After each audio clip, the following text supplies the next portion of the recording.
So over here, you can see that I have a PDF file opened up right here. And let's say I want to split this PDF file and only extract out the last two pages. So there's a trick in the Microsoft Edge that you can use to extract out the last two PDF files. So to do that, all you need to do is go around and click on print.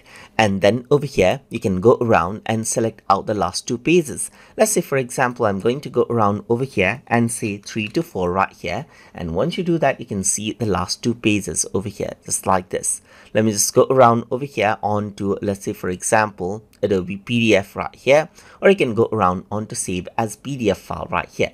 So once you do that, you can see the last two pages over here only. Then what you can do is you can go around and click on save.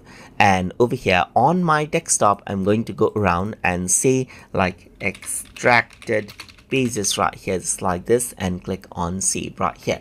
So once you do that, you can see that this is what you have. And over here, you got the extracted pages. And if I were to open that up, now you only see those two pages right here. And this is how you can utilize Microsoft Edge to divide PDF files just like this. So hope you guys learned something as always. And as always, please like, comment, share, and subscribe.